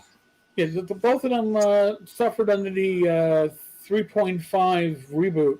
Which the glut, yeah, the D20 glut that just got ridiculous, yeah. Right, and then the 3 to 3.5 made a lot of products like not work without being revised. Yeah, and that kind of people went, oh, I can't play with this anymore. So those were both great things. Dawnforge, thank you. Dawnforge, yeah. Boy, a long time I thought that was a while. I'm almost now. I'm almost positive it was a runner up in the Wizards of the Coast setting contest. So I remember it being advertised as that. Yeah. But I would assume that the rights were acquired or agreed to by Wizards, because nobody fucks with Wizards, right? Dangerous. Apparently not. Yeah, apparently it is. Unless of course Wizards fucks with you first, and you happen to be the writers for Dragonlance. In which case, woohoo, let's go. I don't. Yeah, well, we don't really know what happened there, but it appears everybody was happy. So in the end, I guess it worked out for everybody. Yeah, we shall see. I mean, involved a little bit there because you don't want to go into your, 50th anniversary years coming up in next year, and with having the creators of Dragonlance pissed off at you. Because 50 years next year, 72 to 2022. So yeah, they want everybody on board for that. They don't want to create any bad feelings before 50th anniversary time. God damn it! We all want bad feelings, man. Tell me where Wizards of the Coast touched you badly. Right in my wallet. Okay, if you want to be honest, most people are going to complain. They got touched in their wallet. But thank you, Jeff, because that's like throwing me a lifeline. It's like, thank you. Oh, I hate when you get old and you kind of forget basic stuff. I always think the D&D Beyond. I always thought I know people that have written for D&D Beyond. I always think it's kind of mind-boggling because I've always wanted to own my product, or at least if you're not going to own it, sell it to a reputable publisher like Frog God, where you're going to get residuals for years to come, rather than just say, here's something I'm doing, and why don't you just own it all lock, stock, and barrel forever? And I'm very protective.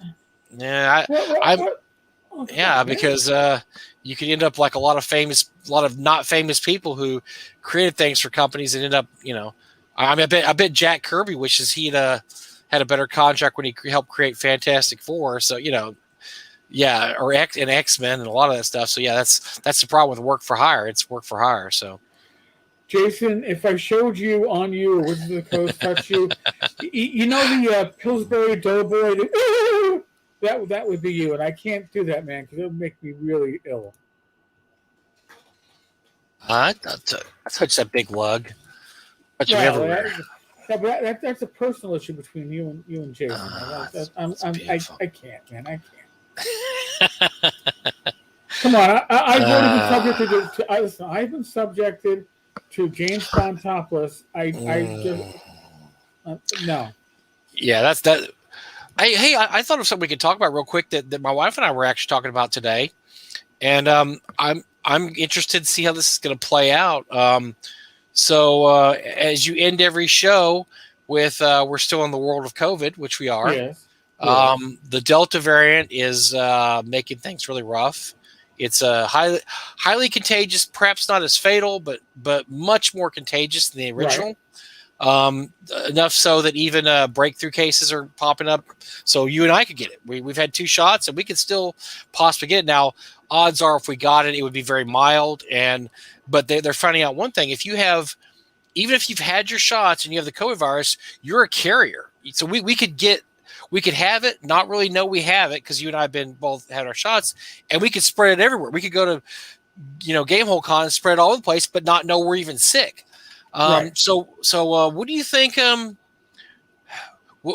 What do you think is going to have to happen for, let's say, a convention, like let's say Gary Con to miss a third year, which would be terrible. I mean, I can't even, that's just awful to even think about it. But what would have to happen? Because we are looking at maybe a rough winter. Flu season's going to be coming as usual. Plus the Delta variant's going nuts here. We've had a huge upswing. What's the future?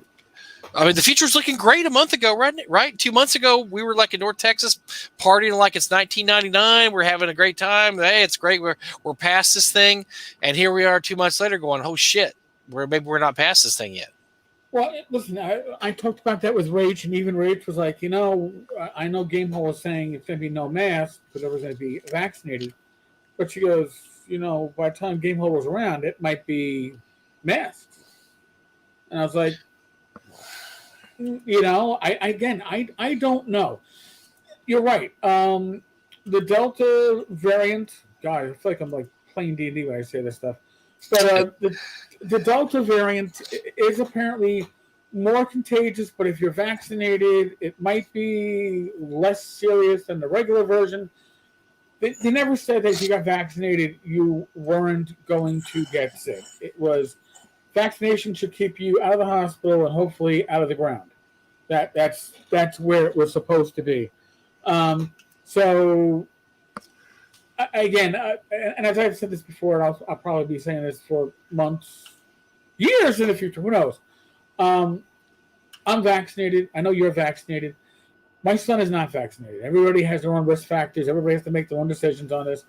I'm not saying go out and take a vaccine that hasn't been fully vetted yet.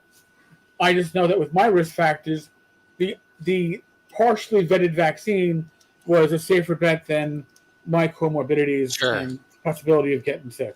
So I had to balance it out. Everybody has to balance out their own risk factors. But yeah, it's going to be interesting for something like Game Hall, especially because the weather's going to be getting cool. And as we know, when it comes to the coronavirus, when it comes to the flu, now, the flu has gone away while COVID has been raging. But some of that reason Okay, kick this guy. This is ridiculous. Jesus Christ. Yes. All right. Remember how we talked about how we're getting trolled, guys? Yeah. This is the kind of thing we're having to deal with. Keep on talking, Mike. Trolls, you got to try harder, trollies. This is not trying harder. This is like a little kid taking his clothes off and running across the junior high pep rally and running across the stage with his pants off. That's the equivalent of this. You got to try harder, trolls. Come on, man. No, actually, Zach Smith has more. Actually, Zach Smith has a better game than that. 90% chance that Zach Smith. No, Zach's got a better game than that. Sorry. All right. Even Zach's not that ridiculous. No. Zach would Zach might come in, make his point, and do it like a dump. Like he'll sneak out the bathroom and he'll run out. He'll make a point, and it might be valid or you might disagree with it, but it'll actually be well presented. He won't just spam the channel because Zach is, despite his faults, and he has many, he's an intelligent individual. Whereas the rebellion is just a turd. Yeah, this is the level of come on, guys. You could do better than this. You could troll better. That's just the dumbest troll ever. No, Zach, I expect a higher level of. I mean, any of those guys, Zach, the pundit. Although I don't know why the pundit would be mad at us. We don't hate the pundit, but I'm just saying that these are guys that their game is far elevated from this garbage. So. Yeah, no. It's not like I can't hear you if I put my fingers in the air. Although the kind of trolls Eric and I got. So for those that didn't watch our show Wednesday, we suspect we're getting trolled because we're getting the concern troll or the sincerity troll where they go. So it's always like, I really love you guys, man. You guys did a great show, but I just wanted you to be aware that I heard this, and it's always from somebody else. I heard you said this, and it's somebody else. Somebody said that you said this. I find it disconcerting that you. Yeah, it's weird because I know that you don't believe this, but somebody told me that you believe this. Is that true or not? I mean, I just like to know because I can't watch your show anymore if this is true. And it's very obvious concern trolling or sincerity trolling. It's, okay. Because what these people want to do is they want to get you in a conversation. They want to get you to admit to stuff. They want to get you to say stuff. And then they can go somewhere else and say, I was talking to the Talking Crit guys, just asking them an innocent question about this. And they happened to reveal to me this. And that's what it's all about. And so we don't play that game. We tell them, if you want to know what we're about, Eric has 1,000 videos on YouTube. It's pretty easy to find out where he's coming from. You have to and if you don't want to watch videos, you've got the Anchorcast, and if you prefer reading, you've got about a dozen years worth of blog posts. And or honestly, just approach us honestly. Don't act like a friend of a friend heard we said this, because that you fall in the trap of I heard you stop beating your wife. Now I'm curious, did you really stop beating your wife, or are you still, I just want to know if you're still beating your wife, because that's the kind of questions these end up being. Are you still beating your wife? And we're not going to fall into that rhetorical trap. We don't want to. I mean, we might fall in the rhetorical trap. We're not the smartest guys ever, but usually, we can usually see it coming pretty good. Well, usually when the instinct is, I get a great response. Oh, hold on a second. Let me bounce this off Mike before I respond. Oh yeah, you're right. It's just, I might think I'm coming off as such, as highly intelligent, but there's nothing I can say that hasn't already been said in 12 years worth of blog posts. It's not my. Here, Vaughn, you might remember this, but it's not my job to do your research for you. I am not your research assistant. Go back and do. Come on, I haven't deleted a blog post. I mean, one of the ones we got was literally. I'm not going to reveal any names, but it was literally. I heard online that you said this about that person who said this about me. I mean, that's how convoluted it was. Like, really? So we're supposed to answer how to that? What are we supposed to, I mean, so no, we're not playing that game. That's just, no. If you want to, if you want to know what we're about, we're about the same things we've always been about.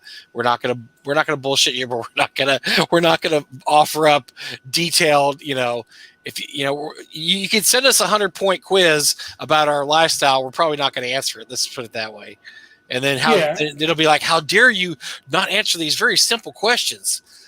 Because that's what concern trolls always want to get you to do. They want to get you on record saying this, that, or the other. For instance, they'll say like, well, did you think what Ernie, what exactly do you think about what Ernie said? Well, we told you, we did 3 or 4 shows on Ernie. Well, but what part did you actually, so that's where they try to start pinning you down. They want to know, well, you didn't like that part. Well, what about this part? But you didn't say you didn't like that part. So that means that you really agree with what Ernie says about trans people, because you didn't, that's how they get you. They want to try to pin you down and, make sure that, it's a no-win situation. You can't win versus those people. So we don't even play that game. Folks, I do live streams 3 days out of 7. Each week. Mike and I don't have a script. We don't even have fucking notes, all right? Yeah. Mike and I do this on a weekly basis, and our show prep is throughout the week, actually. We will PM back and forth. But we don't come in with a script, and we come with some talking points and how we're going to go. This is unscripted, all right? So, and I've spoken with others who have been like, I wouldn't feel comfortable doing a show that was live, because what if you do something stupid? You might actually say the wrong thing, or yes, definitely. I'm sure some people watch just for that. God bless you. I mean, the idea of Mike or I stepping on our own or each other's privates is probably there. And I'm sure some people are like, come on, they can do it. We're it's not part of our game plan. I'm not saying it won't happen, but if you know me, hey, I fall on a sword when I've really screwed up. And, that's why. So that's why and people need to realize this when you're doing a show like this or doing something, if you're honest with people, you don't have to worry about screwing up, right? Because you're not trying to cover a lie, Right. If you're honest to begin with and you just say what you believe instead of trying to couch it in different terms, you can't be caught in a lie because you're never lying. And that's the problem with all these people, is that they don't really believe what they're talking about in our industry, or they're attention whores, or they're clickbait whores, or whatever. And so they don't really know what they're talking about. I mean, we were talking about, Zach Smith earlier, about how he wouldn't do anything, an obvious troll like that. I mean, that's the deal. That the guy has massive faults. One of them, he's a narcissist, probably the most narcissistic person I've ever ran into in my entire life. But you know that up front. You know that up front about the guy. He wrote a book called, Zach Does Porn, or whatever it was, that I actually had the misfortune to actually read, because I wanted to say I read it. And it's all about him doing porn, and he makes porn so boring that you'll never want to have sex again. It's so fucking boring. Playboy for the articles? Is that what you're trying to tell us? Yeah, exactly. Okay. Playboy for the articles would have been more exciting than Zach Does Porn, or whatever it was. But I'm just saying is that so you know where he's at, he's coming from. He's extremely narcissistic, and he's always right. So he's not lying to you. He's not telling you a story. Right, there's no surprise. Again, I don't have to like the person to respect the fact that with Zach, even if we disagree, I'm not going to be surprised in how he approaches it, because I've encountered it enough. Okay? And I said it before. Personal opinion. Do I think Zach is a shitty person? Yeah. That's my personal opinion from my encounters with him. I don't need somebody else's opinions to tell me, you shouldn't be friends with him. I'm not, but that's because of my own interactions with him. I don't need some third party telling me he's a bad person.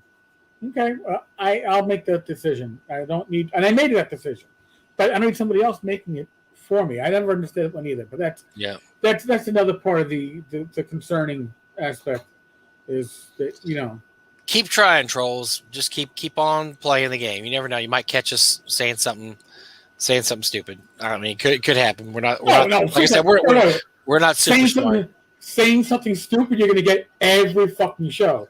Let's be honest, Mike. But so I'm about to say, one of my favorite things recently was watching a video of the pundit and him saying, what was it? Something about Ernie and Lanos, and he goes, yeah, Ernie is the Frito of the Skyx family.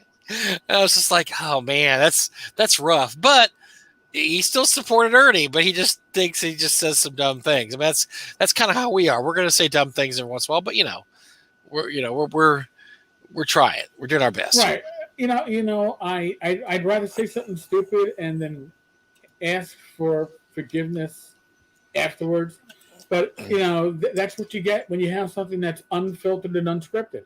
We could be like Ken and Robin talk about shit, and Mike and I would spend like 8 hours working on our 2-hour script, but none of you would have all the fun and interaction. You lose when you lose spontaneity. You lose so much, I think, and that's one of the reasons I love doing the shows with Eric, is because we both kind of from the same school. I know some people that do podcasts in this genre, and they are very structured because that's just how they are. They're not bad people. Right.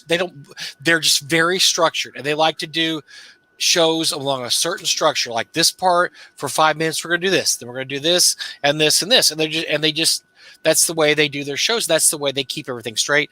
I'm just not a big fan of structure when it comes to shows like this. I think you get the best show when you just kind of meander around and you hex crawl, and then you come upon something.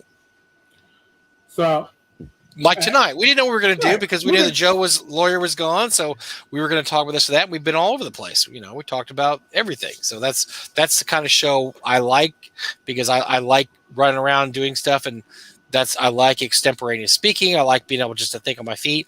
I don't like structure because I think structure stifles innovation a lot of times. So if you want to know what kind of DMs we are, you've pretty much picked up on it. That's exactly. I'm really serious. Although I do believe in a lot of prep when it comes to DMing. I think prep does help you, but when I say prep, I mean writing down all the monsters' hit points. When I do a dungeon, I'll do the whole dungeon. I'll have a folder. I'll do every room in the dungeon on a sheet of paper, all the hit points for all the monsters in every room. Now, you may not come to those rooms, but I've got it set down because I hate, one thing that I hate is I hate to delay the game when I'm writing down hit points really quick as I walk in the room and I rolled up, 16 random bugbears and I'm having to write all these hit points down as they're doing whatever. I like to have everything already there. So in that regard, I prepare a lot. Now, what I don't prepare is what is this guy going to do in this situation, because it could just go any way. They had an encounter a few months ago, the party I ran, where they came upon this shadow demon who was really a lot more powerful than their party. And so I thought it'd be fun to have him negotiate with the party from a position of strength. And basically, instead of, because I thought, well, he could attack him. It's going to be a nasty battle, this and that. They probably could kill him, maybe not. I know what. Let's make him a memorable returning villain. So what he did was he offered them help against another villain they're fighting, by tempting them. There's a room over here and there's a bunch of dead adventurers in there. I killed them a while back. You're welcome to take anything in there you want, to fight against this greater evil than us. But I just want you to remember who helped you out. And so that was a great role-playing opportunity. I didn't know that was going to happen before they went in the dungeon. I didn't know I was going to do that. I just thought it was fun. They loved it. There was some person, the cleric of the party said, I am not taking that item off a dead adventure, this shadow demon, whatever. My brother's character's like, whoa, not so fast. Let's see what's in here first. Let's see what we can find in the rubble here. Whereas the two clerics of the party were like, nope, we are not touching something that an evil person gives us. So it was interesting to see the party, but I had no idea that was going to happen.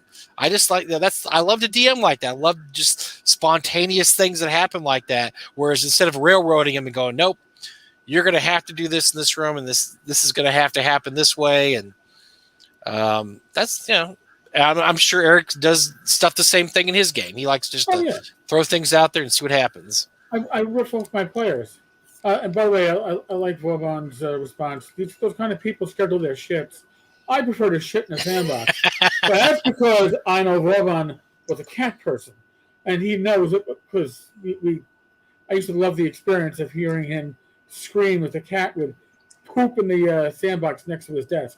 So, yes, it was always a great experience and a great Saturday night. Those are memories that I will carry with me to my grave and share about on the show. Again, unscripted. Yeah.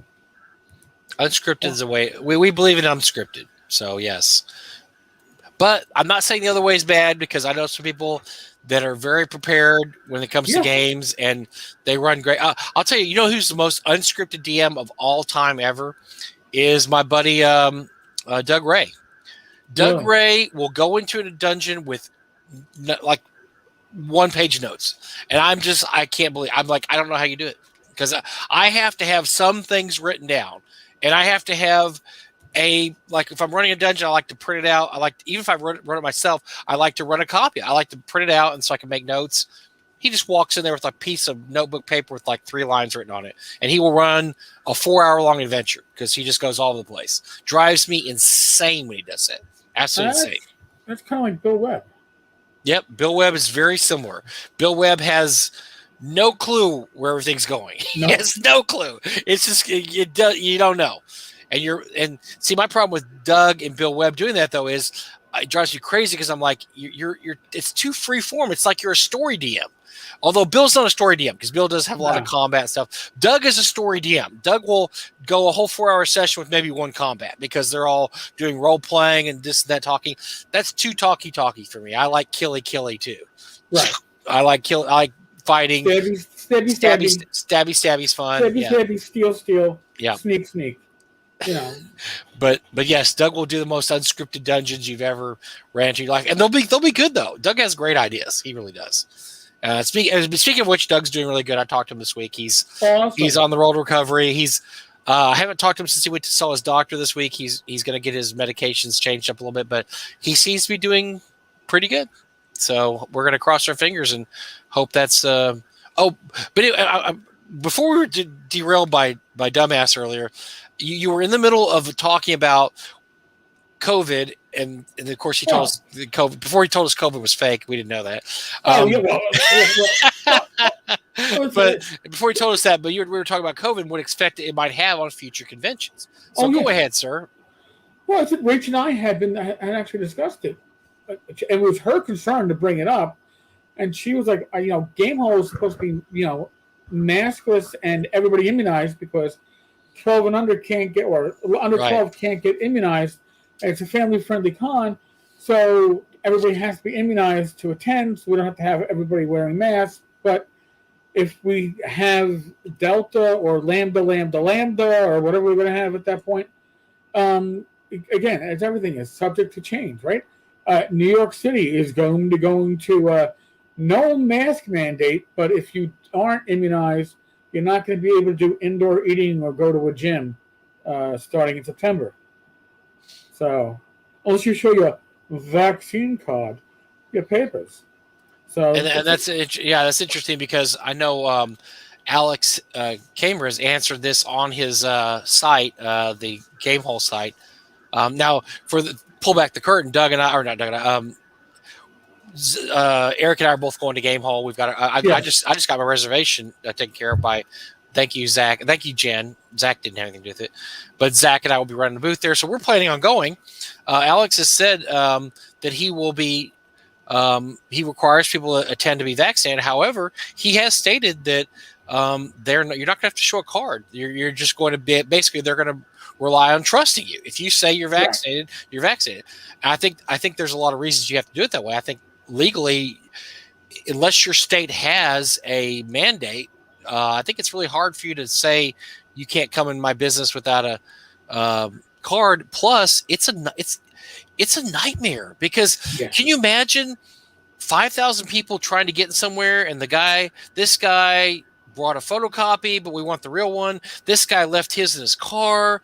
This guy over here, I have one for me, but my 2 10-year-old kids don't. I mean, it is a nightmare to have to ask them to show their IDs if there's that many people. Now, if you're just running a restaurant and you want 3 people to come in, I guess you can get away with people showing it. But Eric, I've had the card. You could copy that easily. It's not that hard to counterfeit those things. So, Jesus, not at all. Extremely easy. And not only that, I mean, honestly, I know people who don't carry their card. They carry they took a picture of it, and it's on their phone. And that's what it's like. Oh, so somebody needs to see my proof. It's on my phone. Yeah. So but there you go. What are you supposed to do? You say, well, that's not valid because it's on the phone. I mean, how much goodwill are you willing to sacrifice by making everybody that comes to your convention or whatever business have to show the actual, vaccination card? I mean, I don't carry mine around. I don't want to lose mine. I don't carry my vaccination card around. I carry a photocopy. If you don't like that, then I probably don't want to go into your store or place of business enough. It's going to be interesting to see what conventions do going forward in that regard, because it's just tough. I mean, it's so tough you're asking somebody who runs a convention to be I don't know the way you put it. You're asking them to do way more than they should have to do for running a convention. It's like if you ask somebody to run a background check and everybody comes to a convention, because sometimes you hear people, somebody comes to a convention, there's something bad about it. Like there was a case a few years ago where a pedophile went to a convention in Texas, not ours, thank God, but another one, and they were calling for their convention's heads, and I'm thinking, are they supposed to do a background check when everybody comes to their convention? How do you know? I mean, you don't know that. 7 or 8 years back in the days of Google Plus, and this is before I learned to stay out of conversations. I used to get, and Wobon will tell you, I used to get involved in conversations that were on that level of how do we ensure that bad actors don't go to conventions, and it was like, well, everybody should have to go through a background check, and that should be part of the process. Those are expensive, by the way. It's very expensive to run background checks. You work for the NYPD. You know how those aren't free. Unless you get it. You can get a basic background check subscription where you can run people for like $15 a month. It's pretty much close to unlimited.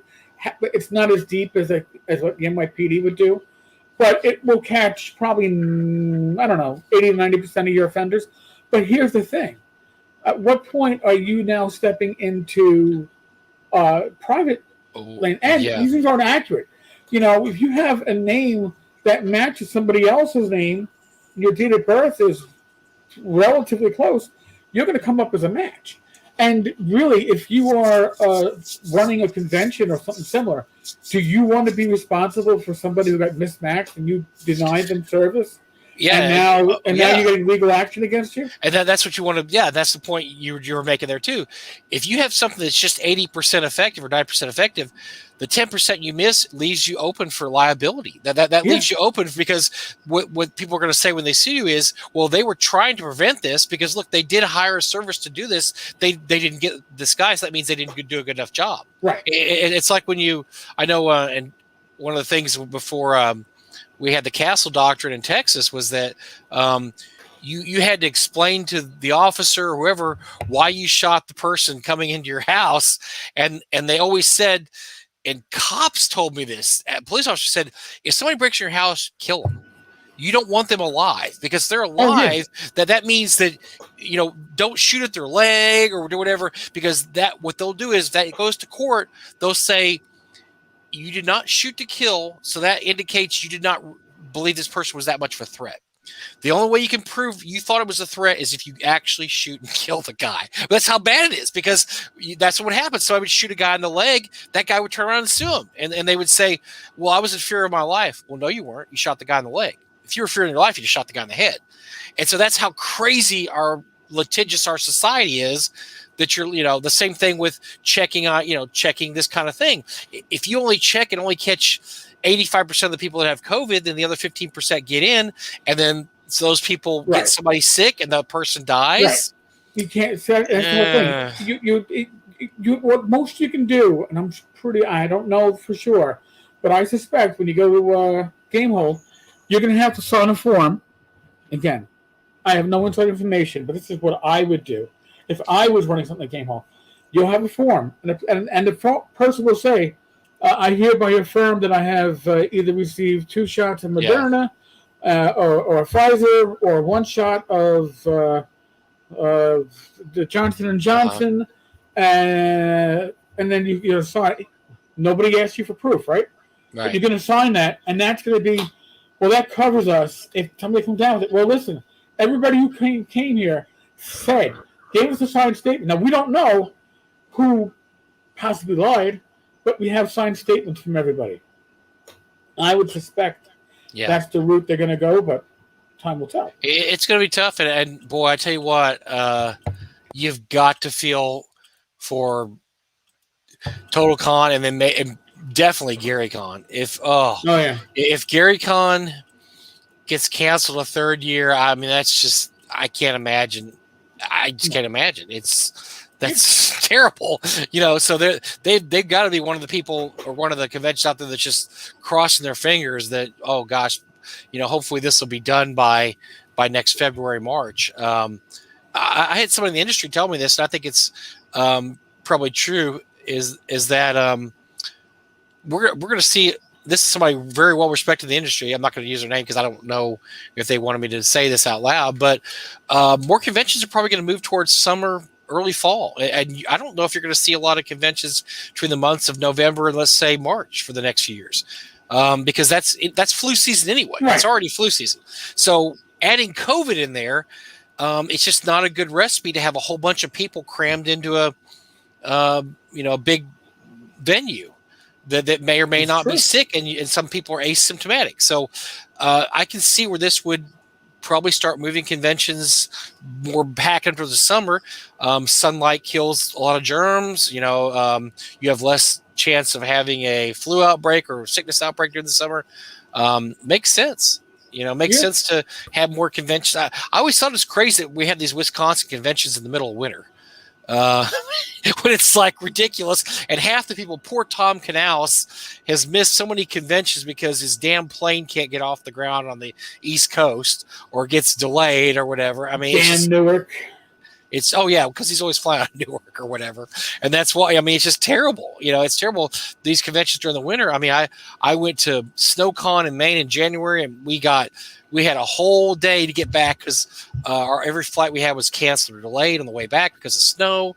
One year, Zach and I drove to GaryCon, and we drove through a freaking blizzard for the last hour. I mean, a literal blizzard. It was just, we couldn't see the road. It was that terrible. it makes you wonder if this is going to change how we look at conventions. I mean, we've talked about this before, but most conventions, the reasons they are when they are is because tradition, right? They have to do with tradition. This is when we always had Convention X. This is why we're always going to have it. And so even Gen Con this year moved back September. for 4 or 5 weeks because of COVID. And people were flipping out because the tradition was it's always the first or second week of August. And how dare you move this convention, that's been this way for all this time. Well, sometimes these traditions have to go by the wayside. Right. Shit has to change. Yep. Can't always conform to what you want. But that's besides the point. Well, people are feel very privileged nowadays, and they don't understand why things aren't always why they want. I mean, that's one of the problems in our society now. It's about me. Yeah. And it's not about what makes everybody what's going to make everybody better. It's about what makes me inconvenienced. So right, which is why, and again,